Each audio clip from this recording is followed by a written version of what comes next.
Hi hello అందరికీ నమస్కారం. నేను మీ వాణి. ఇవాళ మనం ఈ వీడియోలో నాకేమవుతోంది పార్ట్ 13 వినబోతున్నాం. ఫ్రెండ్స్, మీరు కానీ మన ఛానల్ని ఫస్ట్ టైం చూస్తున్నట్లయితే ప్లీజ్ సబ్స్క్రైబ్ చేసుకోండి. అలాగే ఈ వీడియోని తప్పకుండా లైక్ చేసి స్టోరీ ఎలా ఉందో కమెంట్ చేయండి. మరి ఎందుకు ఆలస్యం, స్టోరీ వినేద్దామా? ప్రవళిక ప్రమీలతో మాట్లాడుతూ, ప్రియకి ఏమీ జరగనందుకు నాకు సంతోషంగా ఉంది. మీరు చెప్పిన సంఘటనలకు ప్రియ కనపడకుండా పోవడానికి ఏదో సంబంధం ఉన్నట్లు నాకనిపిస్తోంది. మీరు చెప్పడం పూర్తి చేయండి అంది. తిరిగి చెప్పడం ప్రారంభించింది ప్రమీల. ఆ డాక్టర్ ఆ రోజంతా ప్రియకు వివిధ రకాల పరీక్షలు చేశాడు. ఎన్నో ప్రశ్నలు వేసి ప్రియ చెప్పిన సమాధానాలను నోట్ చేసుకున్నాడు. ఆ రోజు సాయంత్రం ప్రియను కాసేపు బయట కూర్చోమని చెప్పి మాతో మాట్లాడాడు. ఆయన ఉద్దేశం ప్రకారం జరిగిన సంఘటన కేవలం యాదృచ్ఛికం.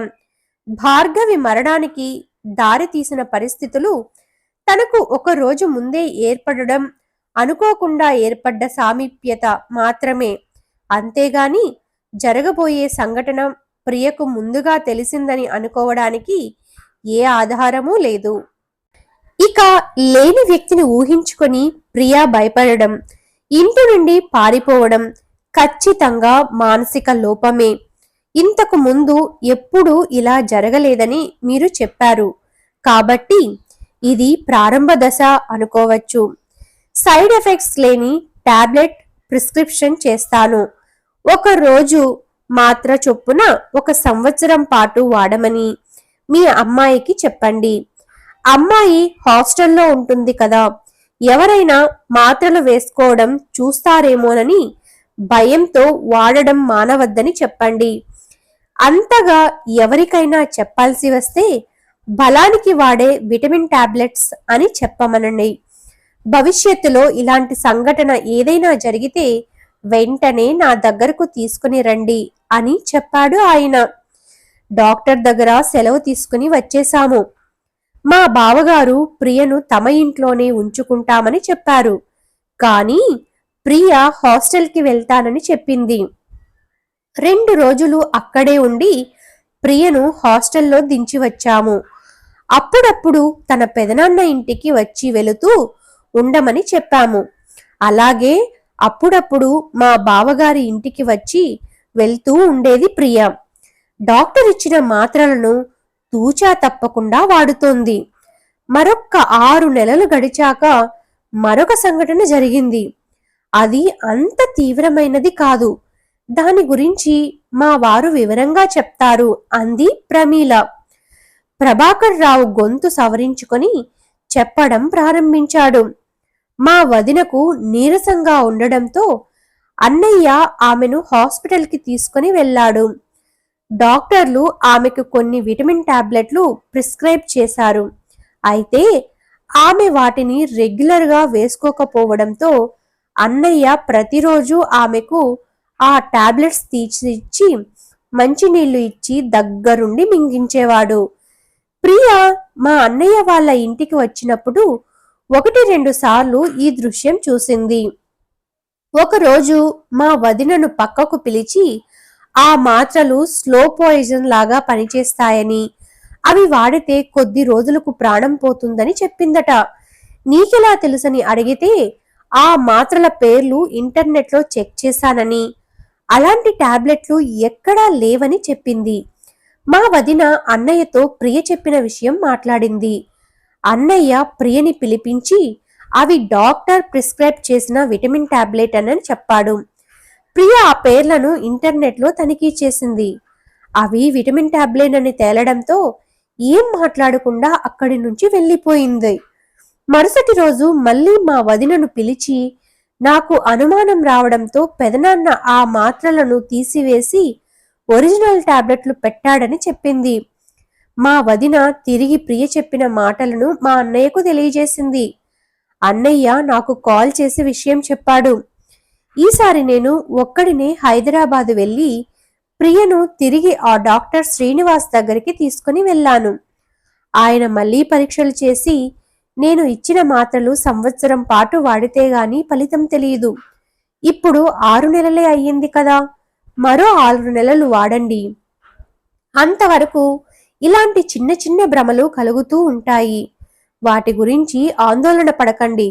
అయితే ఇలాంటి భ్రమలు కలిగిన ప్రతిసారి ఖచ్చితంగా నా దగ్గరకు తీసుకుని రండి.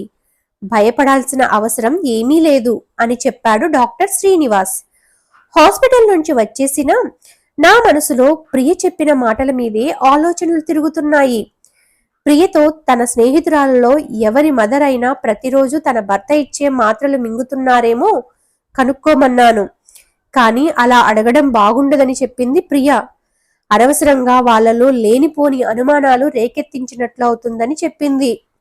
నాకు కూడా అది సబబేనని అనిపించింది. అయినా తన స్నేహితురాళ్ళు ఎవరైనా తమ తల్లి చనిపోయిందని చెబితే ఆ విషయం నాతో చెప్పమన్నాను. మరో నెల రోజులు గడిచాక మా అన్నయ్య ఫోన్ చేసి పక్క అపార్ట్మెంట్లో ఒక యువతి ఆరోగ్యం బాగాలేక హాస్పిటల్లో చేరినట్లు చెప్పాడు. ఆమె వయస్సు 30 లోపే ఉంటుందట. ఆ విషయం నాకు అంతగా ఆసక్తిని కలిగించలేదు. కానీ ప్రియకు ఆమెతో పరిచయం ఉందని, ఆమె ప్రియను ఒకసారి కలవాలని అంటోందని అన్నయ్య చెప్పడంతో ఆశ్చర్యపోయాను. ప్రియ ప్రతి ఆదివారం అన్నయ్య వాళ్ళ ఇంటికి వెళ్ళేది. అప్పుడు ఆమె కూడా అక్కడికి వచ్చేదట. 6 నెలల నుండి తనకు ఆరోగ్యం బాగుండటం లేదని, ప్రియను చూపించుకుంటున్న హాస్పిటల్లోనే తను కూడా చూపించుకుంటానని చెప్పేదట. ప్రస్తుతం తను ఆ హాస్పిటల్లోనే అడ్మిట్ అయిందట అని చెప్పాడు మా అన్నయ్య. చెబుతూ ఉన్న ప్రభాకర్ రావు మాటలకు అడ్డు వచ్చింది ప్రవళిక. అదేమిటి, ప్రియను చూపించేది సైకియాట్రిస్ట్ కదా, మరి ఆవిడ అక్కడెందుకు చూపించుకుంటోంది అని అడిగింది. ప్రభాకర్ రావు మాట్లాడుతూ, ప్రియను చూసే డాక్టర్ది సొంత ప్రాక్టీస్ కాదమ్మా, ఆయన ఒక కార్పొరేట్ హాస్పిటల్లో పనిచేస్తున్నాడు. మా అన్నయ్య చెప్పిన యువతి అక్కడ మరో డాక్టర్కి చూపించుకుంటోంది అన్నాడు. ఆ హాస్పిటల్ పేరేమిటి? అంతవరకు మౌనంగా వింటూ ఉన్న ఏసీపీ ప్రతాప్ అడిగాడు. కేకేఆర్ మల్టీ స్పెషాలిటీ హాస్పిటల్ చెప్పాడు ప్రభాకర్ రావు. మై గాడ్ అన్నాడు ప్రతాప్. ఆ హాస్పిటల్ మాజీ మినిస్టర్ కనకారావుది. మనం వెళ్ళి వచ్చిన రిసార్ట్కి వెళ్లే దారిలోనే ఉంది ఆ హాస్పిటల్ చెప్పాడు అతను. ఏదో లింక్ దొరుకుతున్నట్లు అనిపించింది ప్రతాప్కి, అలాగే మురళీ ప్రవళికలకు. సస్పెండ్ అయిన SI Ranganatham, resort manager Sandeep కూడా కనకారావు పేరును వాడుకోవాలని చూశారు అన్నాడు సిఐ మురళి. అయితే ఆ రోజు రాత్రి బాగా డిస్టర్బ్ అయి ఉన్న ప్రియ ఆ హాస్పిటల్కి వెళ్ళి ఉండవచ్చు. వాళ్ళు ఎందుకోసమో ప్రియను హాస్పిటల్ నుండి తిరిగి పంపలేదు. ఆమెకు ట్రీట్మెంట్ చేస్తున్నారా? అదే నిజమైతే ప్రియ పేరెంట్స్ కి ఇన్ఫార్మ్ చేయాలి కదా అంది ప్రవళిక. రైడ్ చేసి వెతికే లోపల ప్రియను వేరే చోటికి తరలించవచ్చు, లేదా ఆమెకు ఏదైనా హాని చేయవచ్చు.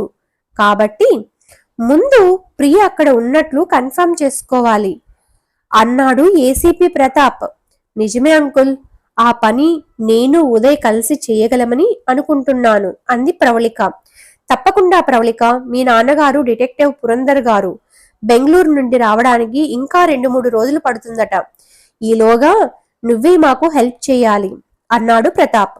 తరువాత ఆయన ప్రియ తండ్రి ప్రభాకర్ రావు వైపు తిరిగి, తర్వాత ఏం జరిగిందో చెప్పండి అన్నాడు. మళ్ళీ చెప్పడం ప్రారంభించాడు ప్రభాకర్ రావు. మా అన్నయ్య చెప్పిన దాని ప్రకారం ఆ యువతి ప్రతిరోజు తన భర్త ఇచ్చిన మాత్రలు మింగుతుందట. అవి వాడితే నీరసం తగ్గుతుందని ఆయన చెబుతున్నాడట. కానీ రోజు రోజుకి తన ఆరోగ్యం క్షీణిస్తోందని ఆమె అప్పుడప్పుడు మా వదినతో ప్రియతో చెప్పేదట. ఒకవేళ గతంలో ప్రియ చెప్పినట్లు ఆమె భర్త ఆమెకు స్లో పాయిజనింగ్ చేస్తున్నాడా అని అనుమానం వచ్చింది. ఒకవేళ అది నిజమైతే ఆమె ప్రాణాలు కాపాడవచ్చునని అనిపించింది. ప్రియతో కలిసి మళ్ళీ ఆ హాస్పిటల్కి వెళ్ళాను. డాక్టర్ శ్రీనివాస్ ఆ యువతి పేరు, ఆమె కన్సల్ట్ చేసే డాక్టర్ పేరు ప్రియను అడిగి తెలుసుకున్నాడు. ఆ డాక్టర్కి కాల్ చేసి మిమ్మల్ని కాసేపు బయట వెయిట్ చేయమన్నాడు. తరువాత లోపలికి పిలిచి ఆమెకు రక్తహీనత వల్లే అలా నీరసం కలుగుతోందని చెప్పాడు. ప్రియకి ఇస్తున్న టాబ్లెట్ డోసెస్ పెంచాడు. మరో 6 నెలలు ఆపకుండా వాడమన్నాడు. ఆ తరువాత కొద్ది రోజులకు ఆ యువతి కోలుకొని డిశ్చార్జ్ అయినట్లు మా అన్నయ్య చెప్పాడు. మరికొద్ది రోజులకు వాళ్ళు అపార్ట్మెంట్ ఖాళీ చేసి వేరే చోటికి వెళ్ళిపోయారట. చెప్పడం ముగించాడు ప్రభాకర్ రావు. ఉదయ్కి కాల్ చేయడం కోసం బయటకు వెళ్ళింది ప్రవళిక. అక్కడ గోడాన్లో స్పృహ తప్పి పడి ఉన్న రంగనాథాన్ని సమీపించాడు మాస్క్ వేసుకుని ఉన్న యువకుడు. వాటర్ బాటిల్లోని నీళ్లను చేతిలోకి తీసుకొని రంగనాథం ముఖం మీద జల్లాడు. నీరసంగా కళ్ళు తెరిచాడు రంగనాథం. ఎదురుగా మాస్క్లో ఉన్న యువకుడిని, అతని వెనుక ఉన్న అనుచరులను చూశాడు. తన నోటికి వేసి ఉన్న ప్లాస్టర్ తీయమన్నట్లు తలను ఊపాడు రంగనాథం. ఆ యువకుడు ప్లాస్టర్ను తీసి రంగనాథం నోట్లో కుక్కిన గుడ్డను బయటకు లాగాడు. ఆ యువకుడితో, మీరు పోలీస్ వాళ్లేనని నాకు తెలుసు. మీరు అడిగినవన్నీ చెబుతాను. ముందు నా కట్లు విప్పండి. నాకు తినడానికి తాగడానికి ఏదైనా ఇవ్వండి అంటూ దీనంగా అడిగాడు రంగనాథం. ఆ యువకుడు తన ముఖానికి ఉన్న మాస్క్ ని తొలగించాడు. రంగనాథం వైపు చూసి నవ్వుతూ, మాకు కావలసిన ఇన్ఫర్మేషన్ మొత్తం సందీప్ చెప్పేశాడు. ఇక నీతో మాకు అవసరం లేదు. నిన్ను చంపేస్తున్నాము. నీ శవాన్ని మాయం చేసే బాధ్యత సందీప్ తీసుకుంటాడు. హన్సిక శవాన్ని తగలబెట్టినట్లే నీ శవాన్ని కూడా పెట్రోల్ పోసి తగలబెట్టేస్తారు. నువ్వు ఏమైపోయావో ఎవరికీ అంతుపట్టదు అని చెప్పి తన అనుచరులతో ఇతని పని పూర్తి చేయండి అన్నాడు. వాళ్ళు తనని సమీపిస్తుండడంతో రంగనాథం గడగడా వణికిపోయాడు. తన ఎదురుగా ఉన్న యువకుడితో, సందీప్కి పూర్తి విషయాలు తెలియవు. ప్రియ ఎక్కడ ఉందో నాకు తెలుసు. దయచేసి నన్ను ప్రాణాలతో వదిలిపెట్టండి. మీకు అన్ని విషయాలు చెబుతాను అన్నాడు. అతని మీదకు వెళ్లబోతున్న తన అనుచరులను ఆగమన్నట్లు సైగ చేశాడు ఆ యువకుడు. ఇతనికి కాస్త మంచినీళ్లు ఇచ్చి తర్వాత టీ ఇవ్వండి అని చెప్పాడు. రంగనాథం అతని వంక చూస్తూ, మీరు ఉదయ్ గారు కదూ? మిమ్మల్ని పొద్దున స్టేషన్లో చూశాను. మీరు ఐఏఎస్ ఆఫీసర్ అని కూడా తెలుసు. అప్పట్లో డ్రగ్స్ ముఠాను పట్టించినందుకు మీ గురించి పేపర్లలో వచ్చింది అన్నాడు. అవును, బయటకు వెళ్ళాక మీ కనకారావుతో చెప్పి నన్ను ఏదో చేయాలని అనుకుంటున్నావు కదూ? మినిస్టర్గా ఉన్న కనకారావు మనీ లాండరింగ్ స్కామ్లో ఇరుక్కొని మాజీ మినిస్టర్ అయ్యాడు. సిబిఐ విచారణ పూర్తి కావస్తోంది. కొద్ది రోజుల్లో అతను జైలుకు వెళ్లడం ఖాయం. కాబట్టి అతన్ని కాపాడే ఉద్దేశం వదిలిపెట్టి నిజాలు చెబితే నువ్వు ప్రాణాలతో ఉంటావు. నేనింకా డ్యూటీలో జాయిన్ కాలేదు కాబట్టి చట్ట ప్రకారమే పోవాలనే నిబంధన నాకు లేదు అన్నాడు ఉదయ్. అర్థమైంది. మీ దగ్గర ఏదీ దాచిపెట్టను. నాకు తెలిసిన ప్రతి విషయం మీకు చెబుతాను అన్నాడు రంగనాథం. అతని చేతి కట్లు విప్పమన్నాడు ఉదయ్. అతను టీ తాగే వరకు ఆగి తర్వాత ఒక కుర్చీని లాక్కొని అతని ఎదురుగా కూర్చున్నాడు. Thanks for watching friends. Next episode ని త్వరగానే మన ఛానల్లో అప్లోడ్ చేస్తాను. ఈ వీడియోని తప్పకుండా లైక్ చేసి కామెంట్